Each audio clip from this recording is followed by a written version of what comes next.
Hello, Father Moss, back again. Thank you for joining us. We're still talking about the Middle Ages and the role of the church in the Middle Ages. Um, I do need to clarify some things. This is a parish lesson or in our adult religious education program, and it's not the same thing as I was just looking at YouTube and all these experts with PhDs and everything, and this is just a folksy way of teaching a class and hoping to keep it interesting. But you know, first of all, you can't go to YouTube to get accurate information anyway.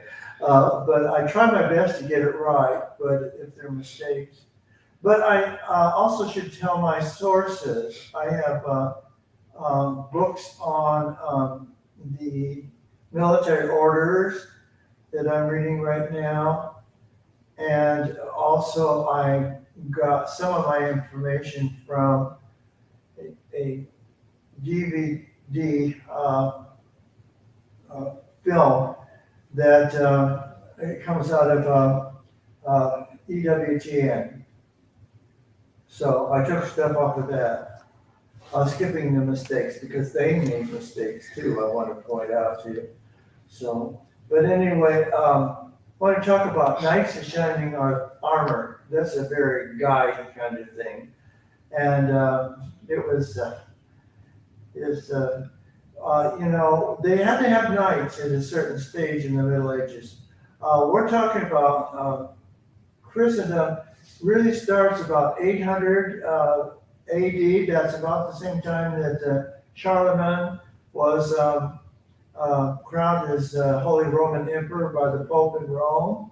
And that begins, by then, the barbarians had been converted, and so everybody was Catholic Christian by then. So, and the main mode of worship was to the monks, and there were abbeys and monasteries everywhere, and people really lived the faith. It was the center of their life, and they would fight and die for the faith. And so it was very strong attachment to Jesus and to the church. So that's why I like it so much, because it's not that way as much anymore. However, there are a lot of Catholic Christians who are still the faith is the center of their life, and so Christendom isn't dead; it's still around, but it's gone through a lot of confrontation with the culture and with secularism and such.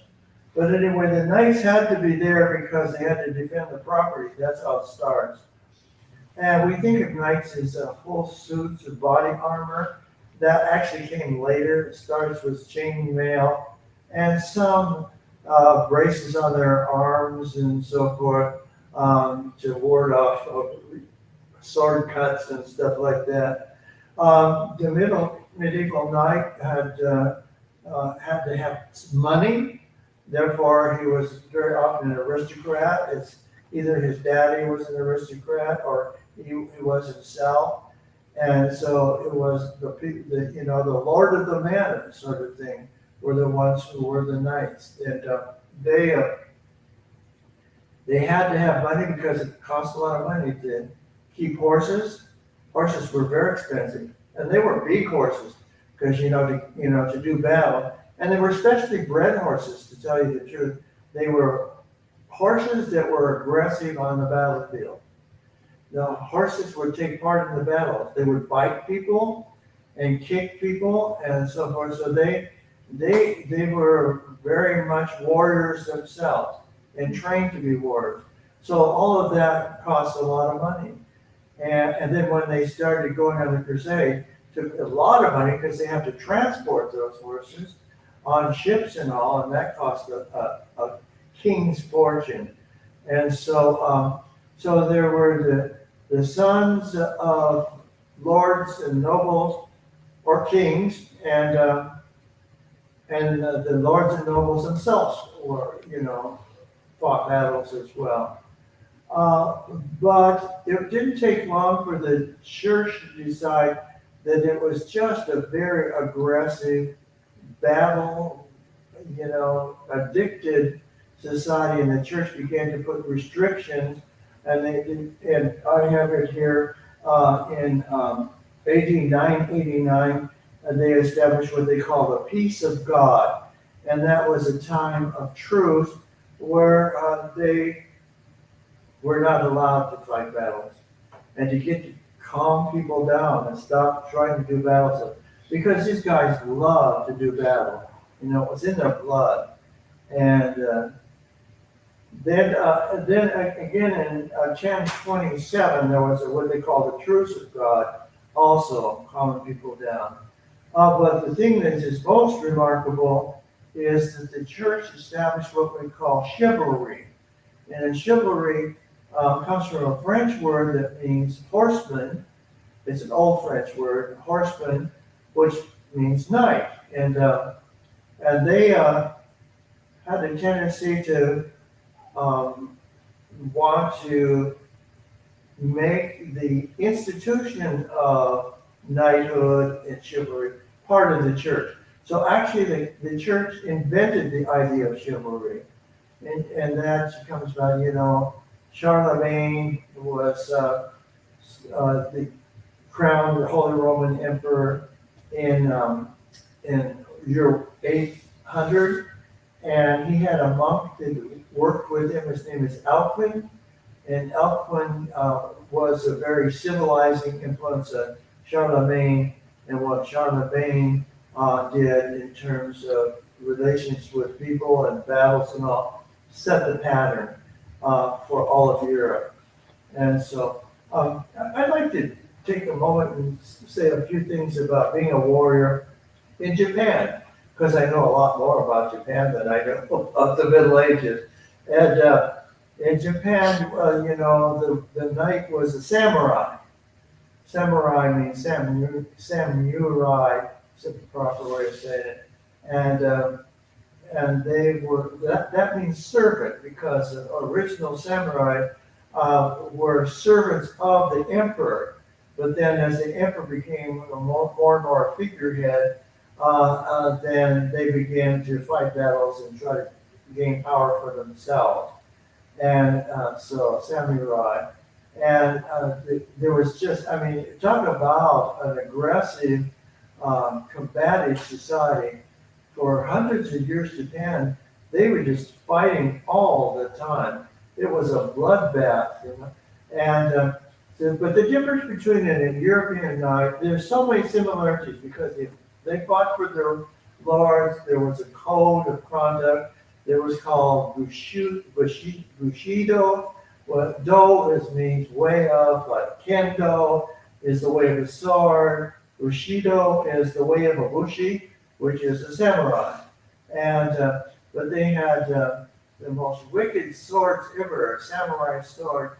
They were curved, just like the Saracen or the Muslim sword was curved. So they're easy to wield.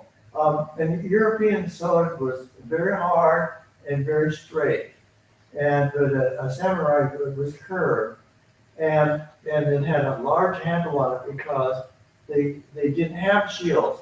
They used their sword to shield themselves and to deflect blows with the sword itself.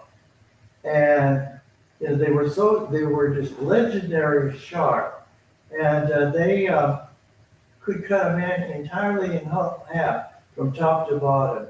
If you remember the movie The Seven Samurai, where Ronin are disconnected, don't have a lord, we're used to roam the country and find people to work for. And the story's about defending a village, and you see a scene where he's got that sword and he goes, zip, and the guy walks forward aggressively and then falls dead, So very sharp sword. They used to test swords on 7 corpses. If it would cut through all 7 corpses, then it was a pretty good sword. At the same time, they would stand it upright in a stream and float a lily pad down, and it would cut the lily pad in half, even neatly and so forth, that was a good sword. And so the difference between the bushi and the knight in Europe was the Japanese took it somewhat seriously, because if they made a mistake, they committed seppuku, which is a Chinese word for, no, harikari is a Chinese word for seppuku, which is belly cutting, is what it means. They commit suicide. However, if you read the historical text, it didn't happen that often, actually. It was part of the code. But so it was a very aggressive society. And that, I'm telling you this because it was very aggressive in Europe as well. These people were born fighters, and that's what they lived for. That's what they trained for, is to be good at combat. But the church tried to tone that down. And what they did is they redefined what a real man is, you know. You know, the real man is like Marvel or Spider-Man in our society, maybe.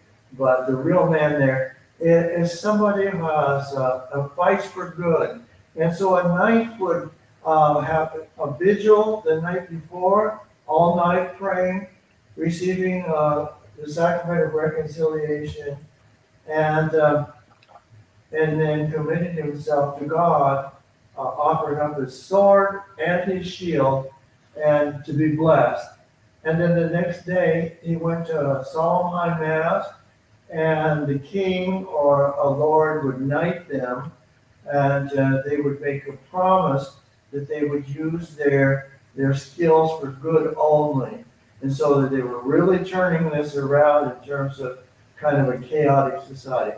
I mean, you know, the society had gone through fighting with the Germanic tribes and all, and so they had to be rather aggressive and combative in order to survive against them until they had them all converted.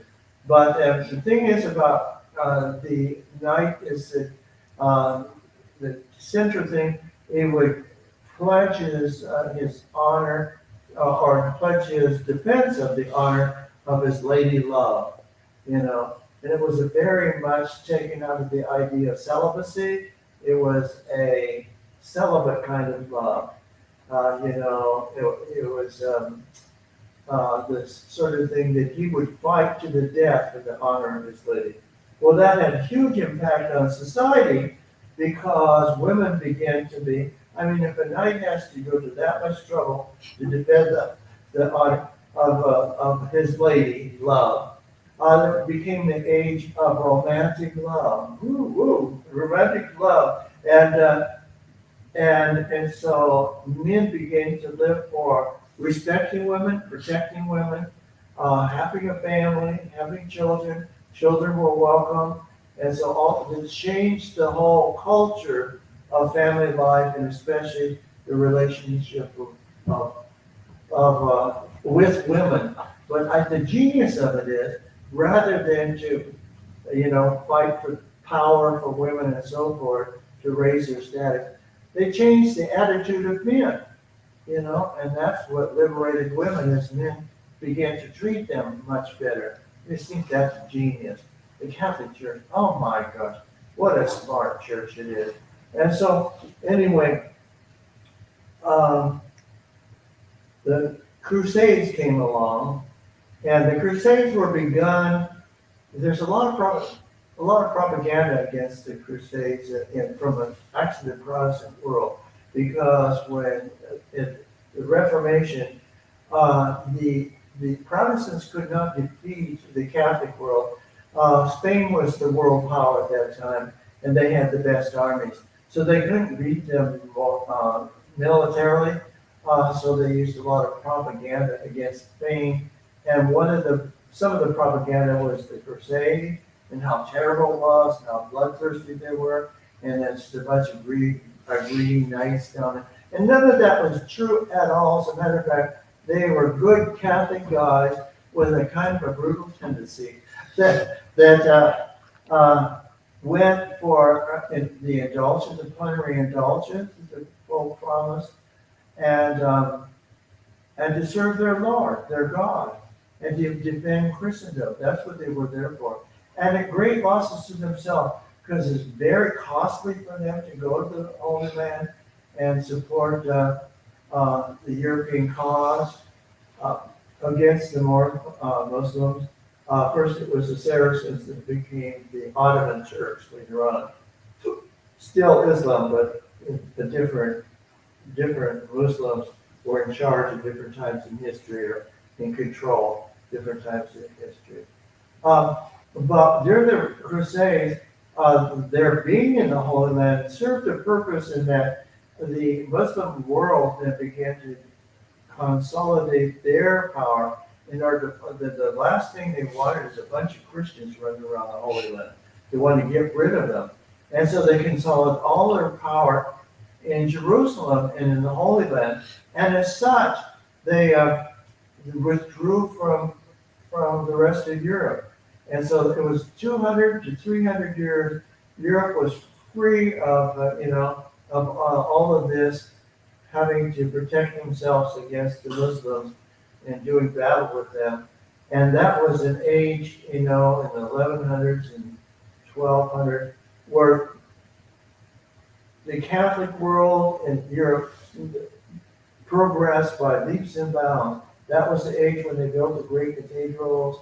And the whole center of the world, people think that the Christians just built all these great cathedrals because they just liked art and made fancy things, There was a bit of competition between cities and all, but the real reason they did is the Mass was the center of their life, and the Mass was the most important event that took place on earth. And it is, that they got theological, that's right. But they wanted beautiful churches, beautiful art, beautiful music to grace masses. That was what it was all about. They wanted to worship God in the best and most appropriate way manner. That is why all of these wonderful buildings and great art came into being. And it truly is great. Sad event happened, when the great Notre Dame Cathedral in Paris caught fire, and they're now working on it. Say that 5 years, probably take more years to restore it. But it's just interesting that there was just another building in Paris until it burned, and then people came forward because it was part of their identity, part of their culture and history. And so it's very important. These cathedrals are very important. So anyway, all of this happened because of the Crusade. But I want to tell you a little bit about knights going to the Crusade, because they came to the conclusion they need to do better if they're going to win. And so they established what we call military orders. And they were true orders. They took vows, they had liturgies, and probably the most prominent order would be the Templars, called Templars because their headquarters were on the Temple Mount in Jerusalem. But they were the best of the best, the stormtroopers of the Christian world. They made a difference in battles. And the interesting thing about the Templars is they were the first international bankers, because they established it because, see, they raised a lot of money to fight the Crusades, and they had their strongholds throughout Europe. And so you could go to one of those strongholds and deposit an amount of money, and then they give a receipt, a letter as a receipt. Then they can go to Jerusalem and withdraw the money there and to pay their expenses for what they needed to be on crusade. And so they circumvented all of those scammers and brigands along the way who would try to rob them. So it made it safer for them. And then, of course, the pilgrims could participate in that system as well. Turn your money over to the Templars and then withdraw when you get to the Holy Land. Pretty cool. Consider that was the day before credit cards and stuff. And so, but the Templars didn't last in the long run. They did great work, And the first crusade called by Urban II to defend Byzantium was a success. They actually won Jerusalem back for the Christians. But the Templars were destroyed because King Philip of France wanted their money, and so he put out all kinds of nasty propaganda about all those goings on amongst those guys and everything. And so, and of course, to justify the fact that he was going to rob them blind, and found ways to have people executed. I mean, it was a brutal world. So, but there are the Knights Hospitaller of Jerusalem, of St. John, of Rhodes, and Malta is the name of their order. The Hospitallers, and so they had hospitals, and they had a big hospital in Jerusalem, and they gave medical care to knights who were injured in battle, and to pilgrims as well. And so it was more strongly a charitable order, but they fought as well. They also took their rule from the Cistercians. The Cistercians in the Middle Ages were very popular. And as you know, a Cistercian is a Benedictine who's been reformed. They went to reform school. But anyway, they are in order to still last. They're still around. They were in Rhodes, but they got pushed out of Rhodes because of the Sultan, who was making war on the Mediterranean, and so they got pushed out. Sultan was Salamine, and he had enormous. They were at this point they were Ottoman Turks, is what they were, and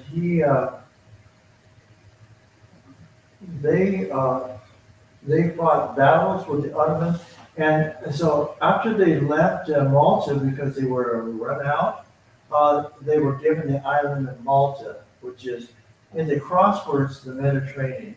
It's south of Italy, but on the way to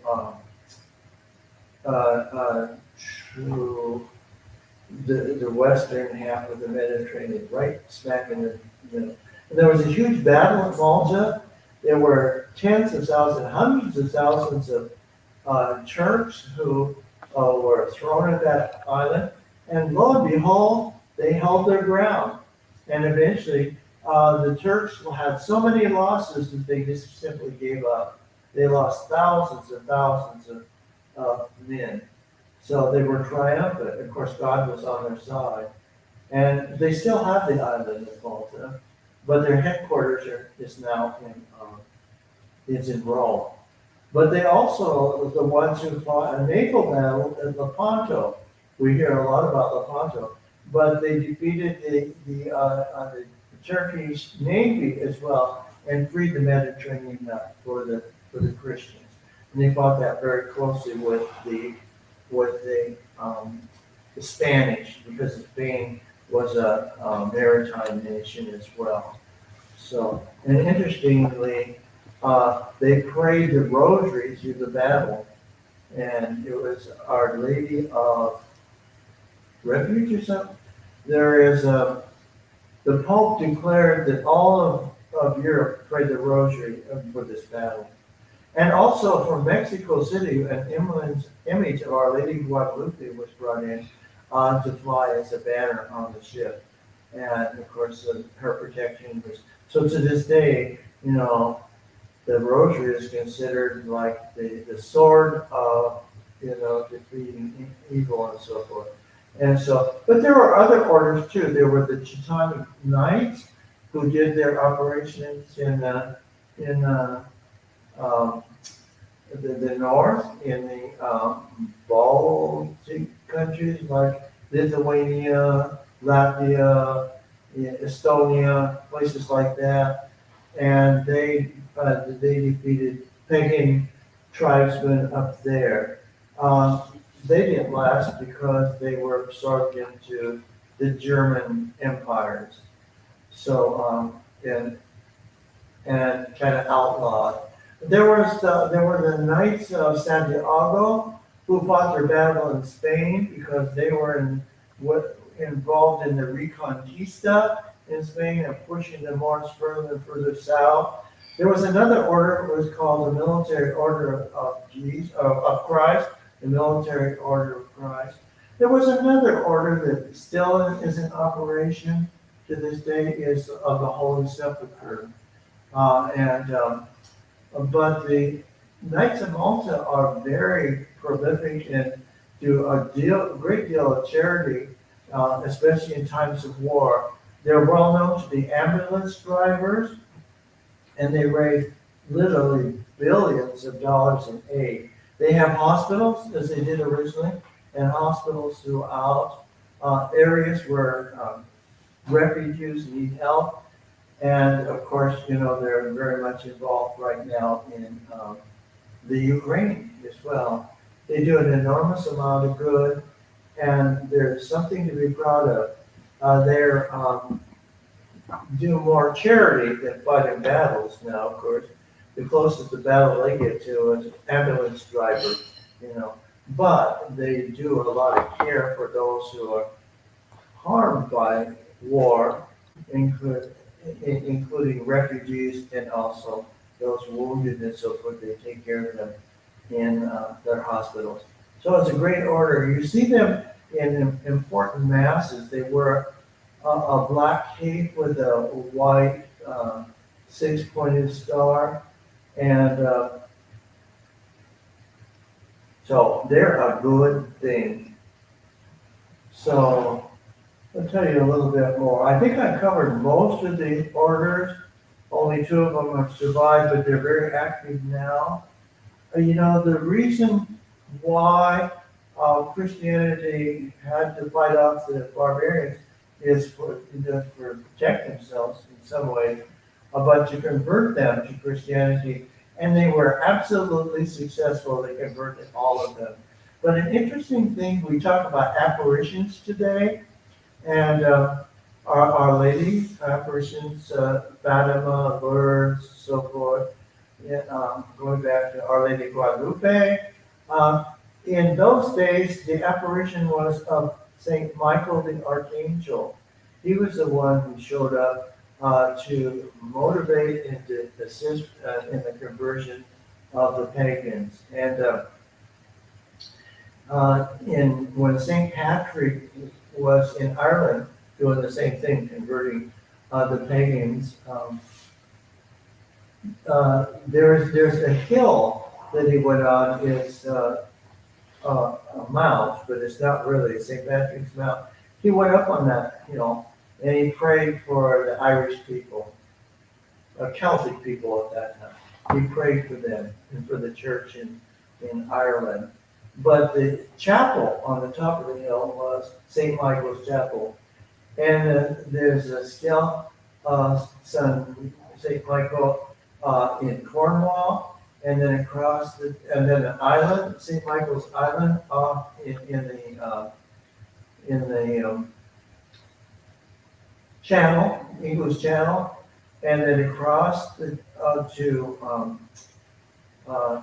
San Angelo, Miguel, and so forth in France, all the way across. And all those apparitions are in a straight line as a crow flies. And if you line them all up, you can locate it. And all the way to the Carmelite Monastery in Jerusalem. And so, and it's called St. Michael's Sword. And the tradition is that St. Michael beat the living daylights out of Lucifer and condemned him to hell. And so he won that battle with that sword. You say, well, that's the tradition. But anyway, that was the big motivator for Christians to do something about paganism in Europe. And the thing is that they're their motivation was entirely religious, that they felt that they owed it to the pagans to give them the gift of the faith. And so we'll leave it at that, and we'll find out whether, there's rumors that some parishioners are thinking about impeaching me. And so if I've got here next week, you'll know they got rid of me. But until then, I'm not going anywhere. See, I'll come back to you here. Bye.